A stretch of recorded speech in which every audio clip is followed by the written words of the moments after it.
ഇവിടെ നിക്കിയുടെ കഥാപാത്രം എപ്പോഴും റൈറ്റ് സൈഡിലാണ് നമുക്ക് കാണാൻ സാധിക്കുക.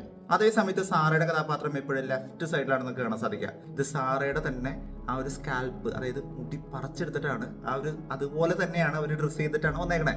പല സീനുകൾ നോക്കിക്കഴിഞ്ഞാൽ നമുക്ക് ആ ഒരു റിസംബ്ലൻസ് കാണാൻ സാധിക്കും.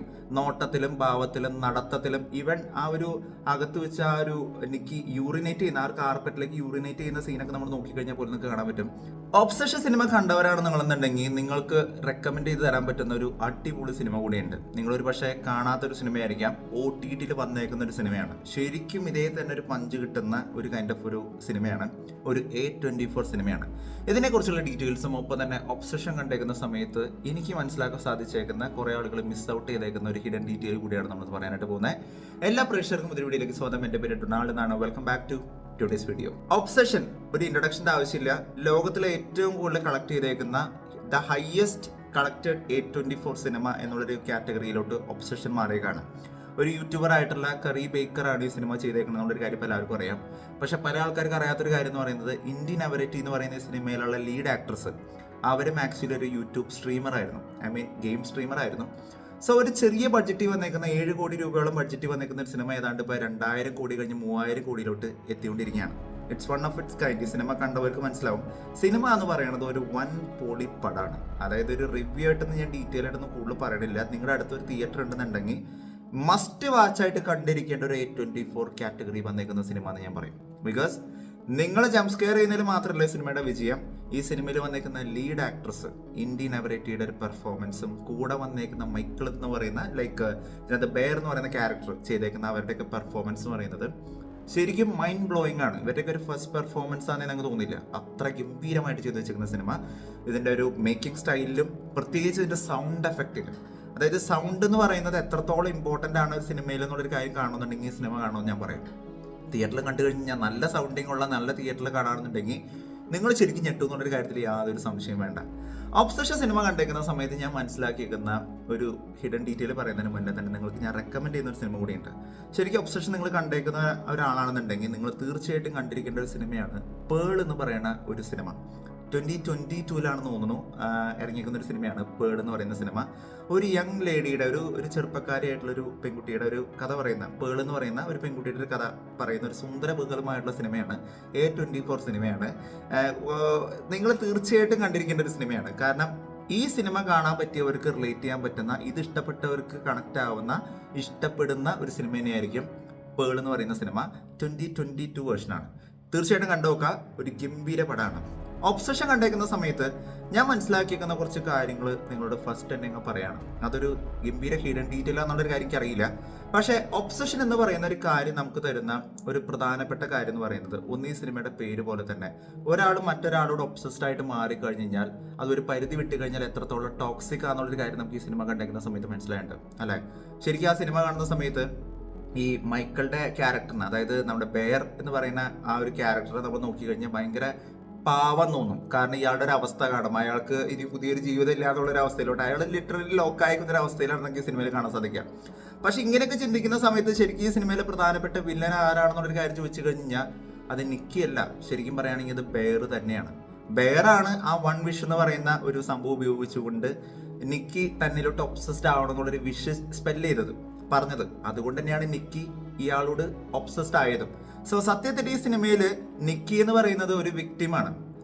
അവരുടെ ആ ഒരു സ്വതന്ത്ര ലൈഫ് അല്ലെങ്കിൽ ഫ്രീഡം കളഞ്ഞുകൊണ്ട് തന്നിലോട്ട് തന്നെ ഒബ്സസ്ഡ് ആവാനായിട്ട് സ്വാർത്ഥതയുള്ള ഒരു ബെയറിന്റെ ക്യാരക്ടറിനെയാണ് നമുക്ക് ഈ സിനിമയിൽ കാണാനായിട്ട് സാധിക്കാം. സോ ശരിക്കും പറഞ്ഞു കഴിഞ്ഞാൽ ഈ സിനിമയുടെ ഈ ഒരു കഥ മുന്നോട്ടേക്ക് പോകുന്നതിന്റെ കാരണം ഈ സിനിമയുടെ വില്ലൻ എന്ന് പറയുന്നതും യഥാർത്ഥത്തിൽ നിക്കിയല്ല, അത് ബെയറാന്നുള്ളൊരു കാര്യം പറയാൻ പറ്റും. സിനിമയുടെ തുടക്ക ഭാഗത്ത് നമ്മൾ നോക്കിക്കഴിഞ്ഞാൽ നമുക്ക് അവിടെ ഒരു പൂച്ച ചത്ത് കിടക്കുന്ന ഒരു സീനാണ് നമുക്ക് കാണാൻ സാധിക്കുന്നത്. ഈ ബെയറിന്റെ കഥാപാത്രം ഏറ്റവും കൂടുതൽ സ്നേഹിച്ചിരുന്ന ഒരു ക്യാരക്ടർ എന്ന് പറയുന്നത് യഥാർത്ഥത്തിൽ നിക്കിയോ അല്ലെങ്കിൽ ഫ്രണ്ട്സോ ഒന്നും ആയിരുന്നില്ല. ശരിക്കും പറഞ്ഞു കഴിഞ്ഞാൽ ഒരു പൂച്ചയോടായിരുന്നു. ആ പൂച്ച ചത്തുപോയിക്കുന്ന സമയത്ത് ബെയറിന്റെ ക്യാരക്ടർ ഒരുപാട് അധികം ഇരുന്ന് കരയുന്നതും വിഷമിക്കുന്നതൊക്കെ ആയിട്ട് നമുക്ക് സിനിമയുടെ തുടക്ക ഭാഗത്ത് കാണാനായിട്ട് സാധിക്കും. പക്ഷേ ദ ഡേ ഈ നിക്കിയുടെ ക്യാരക്ടർ ഇയാളുടെ ഒബ്സസ്ഡ് ആയിട്ട് മാറുന്ന സമയത്ത്, ആ ഒരു ശാപം വരുന്ന സമയത്ത് തൊട്ട് നമ്മൾ നോക്കിക്കഴിഞ്ഞാൽ കാണാൻ പറ്റും ഈ നിക്കിയുടെ ക്യാരക്ടറിൽ നമുക്ക് ഒരു പൂച്ചയുടെ റിസംബ്ലൻസ് ഒക്കെ കാണാൻ സാധിക്കും. പല സീനുകൾ നോക്കിക്കഴിഞ്ഞാൽ നമുക്ക് ആ ഒരു റിസംബ്ലൻസ് കാണാൻ സാധിക്കും. നോട്ടത്തിലും ഭാവത്തിലും നടത്തത്തിലും, ഈവൻ ആ ഒരു അകത്ത് വെച്ച ആ ഒരു നിക്കി യൂറിനേറ്റ് ചെയ്യുന്ന ആ ഒരു കാർപ്പറ്റിലേക്ക് യൂറിനേറ്റ് ചെയ്യുന്ന സീനൊക്കെ നമ്മൾ നോക്കിക്കഴിഞ്ഞാൽ പോലും നമുക്ക് കാണാൻ പറ്റും. ശരിക്കും ഒരു പൂച്ച ചെയ്യുന്ന അതേ തന്നെ രീതികളാണ് നമുക്ക് നിക്കിയിലും കാണാൻ സാധിക്കുന്നത്.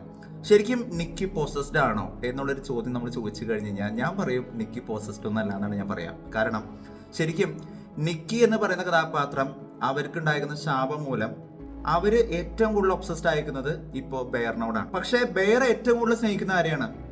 നിക്കീനെ അല്ല. ബെയർ ഏറ്റവും കൂടുതൽ സ്നേഹിച്ചിരുന്നത് ആ ഒരു പൂച്ചേനെയാണ്. സോ ആ ഒരു പൂച്ച തൻ്റെ ലൈഫിൽ ഉള്ളത് കൊണ്ട് തന്നെ, ബെയർ ഏറ്റവും കൂടുതൽ സ്നേഹിക്കുന്ന പൂച്ചേനെ ആയതുകൊണ്ട് തന്നെ ഇവിടെ നിക്കി അസ്യൂം ചെയ്യാണ് താനും ആ ഒരു പൂച്ചയെ പോലെ തന്നെ റിസംബിൾ ചെയ്യാനായിട്ട് ശ്രമിച്ചു കഴിഞ്ഞാൽ ഒരു പക്ഷേ ബെയർ തന്നെ ഇഷ്ടപ്പെട്ടേക്കാം എന്നുള്ളൊരു കാര്യം നിക്കി അസ്യൂം ചെയ്യാണ്. അതുകൊണ്ടാണ് നിക്കി ആ ഒരു പൂച്ചയെ പോലെ പെരുമാറാനായിട്ട് ശ്രമിക്കുന്നത്. അതായത് നോട്ടത്തിലും നടത്തത്തിലും ഭാവത്തിലൊക്കെ നമുക്ക് കാണാൻ സാധിക്കുന്നത് എന്തുകൊണ്ടാണെന്ന് വെച്ച് കഴിഞ്ഞാൽ ബെയറിനെ അട്രാക്ട് ചെയ്യാൻ വേണ്ടിയിട്ടാണ്. നിക്കിയുടെ ഒരു കാഴ്ചപ്പാടിൽ ബെയർ ഏറ്റവും കൂടുതൽ സ്നേഹിച്ചേക്കുന്ന ആ പൂച്ചേനെയാണ്. സോ ആ ഒരു പൂച്ചയെ എത്രത്തോളം സ്നേഹിച്ചോ അത്രത്തോളം തന്നെ ഇനി തന്നെയും സ്നേഹിക്കണം എന്നുള്ളൊരു കാര്യം കാണിക്കാൻ തന്നെയാണ് നിക്കി ശരിക്കും ഈ ഒരു പൂച്ചയെ പോലെ തന്നെ പെരുമാറുന്നത് എന്നുള്ളൊരു കാര്യം നമുക്ക് കാണാൻ സാധിക്കും. ഇതുപോലെ തന്നെ ഈ ഒരു പൂച്ചയുടെ ഒരു ശവശരീരം അത് കുഴിച്ചിട്ടതിന് ശേഷം നമ്മൾ സിനിമയുടെ ഒരു സീനകത്ത് നോക്കിക്കഴിഞ്ഞാൽ ഇതിനെ പുറത്തേക്ക് എടുത്തുകൊണ്ട് കർമ്മം ചെയ്യുന്നതായിട്ട് നമുക്ക് അവിടെ കാണാൻ സാധിക്കും. അതായത് ഈ ഒരു പൂച്ച ഇനി നോമോർ, ഇനി അവരുടെ ലൈഫിലില്ല, ഇതിനെ മറന്നേക്കും എന്നുള്ളൊരു കാര്യം കാണിക്കാൻ വേണ്ടി തന്നെയാണ് നിക്കിയുടെ കഥാപാത്രം ആ ഒരു പൂച്ചയുടെ എടുത്ത് അതിന് വേണ്ട കർമ്മങ്ങളും കാര്യങ്ങളൊക്കെ ചെയ്ത് അവിടെ വെച്ചേക്കുന്നത്.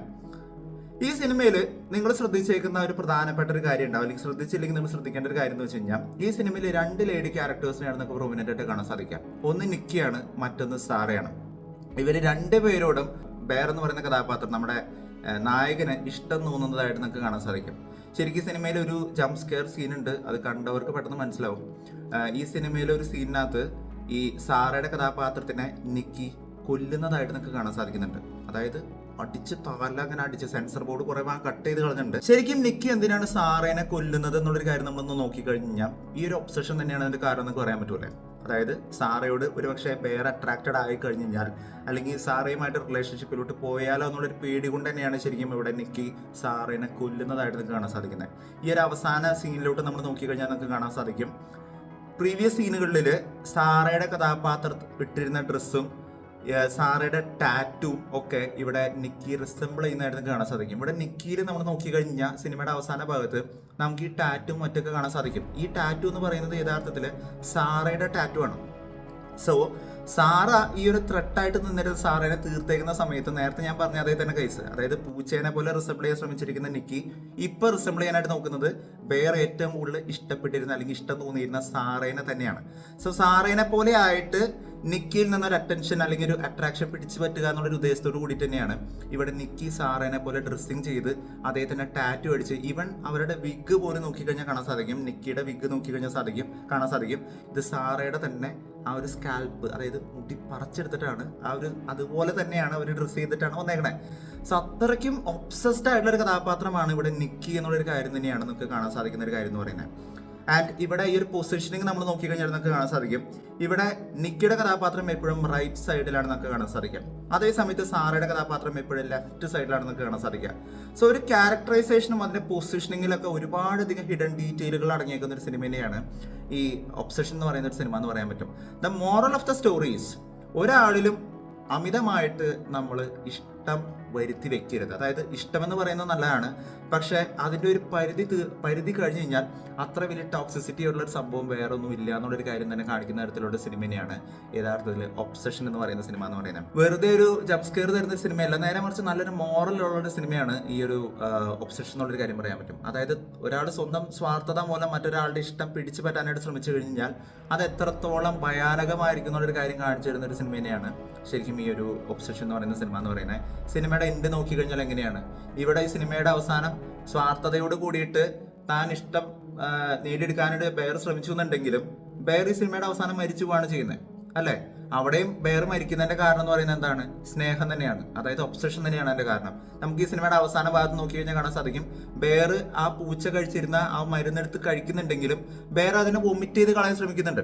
ഒരുപക്ഷെ വോമിറ്റ് ചെയ്തിരുന്നുണ്ടെങ്കിൽ ബെയർ മരിക്കില്ലായിരുന്നു. പക്ഷെ അവിടെ ബെയർ തന്നെ കൊണ്ടുവന്നിരുന്ന ആ വൺ വിഷ് എന്ന് പറയുന്ന സംഭവം നമ്മളുടെ നായികയായിട്ടുള്ള നിക്കി അത് യൂസ് ചെയ്യുന്നു, ഫ്രിക്കി നിക്കി അത് യൂസ് ചെയ്യുന്നു. അവരെന്തായിരിക്കും പറഞ്ഞിട്ടുണ്ടാവുക? ഓഫ് കോഴ്സ് അവർ പറഞ്ഞേക്കുന്ന ആ ഒരു BGM നമ്മൾ പ്ലേ ചെയ്തേക്കുന്ന സമയത്ത് നമ്മൾ നോക്കി കഴിഞ്ഞാൽ ഒന്ന് ശ്രദ്ധിച്ച് നോക്കി കഴിഞ്ഞാൽ നമുക്ക് മനസ്സിലാവും, അവരും ചെയ്തേക്കുന്ന വിഷ് എന്ന് പറയുന്നത് താൻ എത്രത്തോളം ബെയറിനെ സ്നേഹിച്ചോ അതുപോലെ തന്നെ ബെയറിന് തന്നെ തിരിച്ച് സ്നേഹിക്കണം എന്നുള്ളൊരു കാര്യമാണ് നിക്കി ആ ഒരു വൺ വിഷിനകത്ത് വിഷ് ചെയ്തേക്കുന്ന ഒരു കാര്യം എന്ന് പറയുന്നത്. So that time on the time Nikki ആ ഒരു സാധനം വിഷ് ചെയ്ത സമയത്ത് തന്നെ ശരിക്കും പറഞ്ഞു കഴിഞ്ഞാൽ വോമിറ്റ് ചെയ്യേണ്ടിയിരുന്ന ബെയറിന്റെ കഥാപാത്രം പിന്നീട് വോമിറ്റ് ചെയ്യാതെ ആ കാര്യങ്ങളെല്ലാം മറന്നുകൊണ്ട് ബാത്റൂമിൽ നിന്ന് പുറത്തേക്ക് വരുന്നതായിട്ടാണ് നമുക്ക് കാണാൻ സാധിക്കുന്നത്. ഞാൻ ആദ്യം കണ്ട സമയത്ത് എനിക്ക് മനസ്സിലായിരുന്നില്ല, പക്ഷെ വീണ്ടും ഞാനത് കണ്ട സമയത്താണ് എനിക്ക് പിടികിട്ടിയത് ശരിക്കും ഇവിടെ ബെയർ മരിക്കേണ്ട ആളായിരുന്നില്ല. പക്ഷെ ബെയർ മരിച്ചതിന്റെ കാരണം എന്ന് പറയുന്നത് ഒബ്സഷൻ തന്നെയാണ്. നിക്കി ആ ഒരു വൺ വിഷ് ഒടിച്ച് ആ ഒരു ഒബ്സസ്ഡ് ആവാനായിട്ട് ഒരു വിഷ് പറഞ്ഞ സമയത്ത് അയാളെ ഉണ്ടായിരുന്ന കാര്യങ്ങളെല്ലാം മറന്നുകൊണ്ട് നിക്കിയിലോട്ട് ഒബ്സസ്ഡ് ആയിട്ട് മാറി. അവർ തമ്മിൽ ആ ഒരു കിസ് ചെയ്യുന്ന ഒരു രംഗമൊക്കെ നമുക്ക് കാണാൻ സാധിക്കും. സോ ആ ഒരു ടൈമിൽ തന്നെയാണ് അയാൾ മരിച്ചു പോകുന്നത്. ഒരു പക്ഷേ അയാൾ വോമിറ്റ് ചെയ്തിരുന്നുണ്ടെങ്കിൽ മരിക്കില്ലായിരുന്നു. സോ അവിടെ മരണത്തിന്റെ കാരണം എന്ന് പറയുന്നത് പോലും ആ ഒരു ഒബ്സഷൻ തന്നെയായിരുന്നു. സോ ഈ ഒരു സിനിമ എന്ന് പറയുന്നത് ഒരു അത്യുഗ്രൻ ഡീറ്റെയിലിംഗ് ആയിട്ടുള്ള ഒരു കിടിലൻ പടമാണ്. നിങ്ങൾ എന്തായാലും മസ്റ്റ് വാച്ച് ആയിട്ട് തിയേറ്ററിൽ കാണേണ്ട ഒരു സിനിമയാണ്. A24 ജോണറിൽ ഞാൻ നേരത്തെ പറഞ്ഞേക്കുന്ന പേൾ എന്ന് പറയുന്ന സിനിമ കൂടി ഒന്ന് കണ്ടുവെക്കുക. അതിനകത്തും ഈ ഒരു ഒബ്സഷന്റെ എലമെന്റ് നമുക്ക് വളരെ കൃത്യമായിട്ട് കാണാൻ സാധിക്കും. ഒരു കിടില പടമാണ്, മിസ് ഔട്ട് ചെയ്യാൻ പാടില്ലാത്ത സിനിമയാണ്. കുറെ ആളുകൾ പറയുന്നുണ്ടായിരുന്നു ഈ ഹോളിവുഡ് സിനിമ ആയതുകൊണ്ട് അല്ലെങ്കിൽ ഇംഗ്ലീഷ് പടം ആയതുകൊണ്ടൊക്കെ കാണാൻ താല്പര്യമില്ലാന്ന്. പക്ഷെ നിങ്ങൾക്കത് മനസ്സിലാവുന്നുണ്ടെങ്കിൽ കണ്ടു നോക്കുക, കാരണം ഇതൊരു വൺ ഓഫ് ഇറ്റ്സ് കൈൻഡ് ആണ്, ഒരു കിടിലം പടമാണ്. സോ എന്താണ് നിങ്ങളുടെ ഹിഡൻ ഡീറ്റെയിൽ, നിങ്ങൾ കണ്ടുപിടിച്ചിരിക്കുന്ന ഹിഡൻ ഡീറ്റെയിൽ എന്നുള്ള കാര്യം ഉണ്ടെന്നുണ്ടെങ്കിൽ നിങ്ങൾ താഴെ നിന്ന് കമന്റ് ചെയ്യുക. വീഡിയോ ഇഷ്ടപ്പെട്ടതിന്റെ വീഡിയോ ലൈക്ക് ചെയ്യുക, വീഡിയോ മാക്സിമം പേരിലോ ഷെയർ ചെയ്യുക. ചാനൽ ഇഷ്ടപ്പെട്ടുണ്ടെങ്കിൽ സബ്സ്ക്രൈബ് ചെയ്ത കാര്യം പരിഗണിച്ചേക്കുക. തൊട്ടുള്ള ബെല്ലൈക്കൺ അമർത്തിക്കാണെന്നുണ്ടെങ്കിൽ ലേറ്റസ്റ്റ് ആയിട്ട് വരുന്ന വീഡിയോയുടെ അപ്ഡേറ്റ് എല്ലാം നമുക്ക് ഉടനെ ലഭിക്കുന്നതായിരിക്കും. മറ്റൊരു വീഡിയോ ആയിട്ട് വീണ്ടും വരുന്നവരെ it's me Ronald signing out.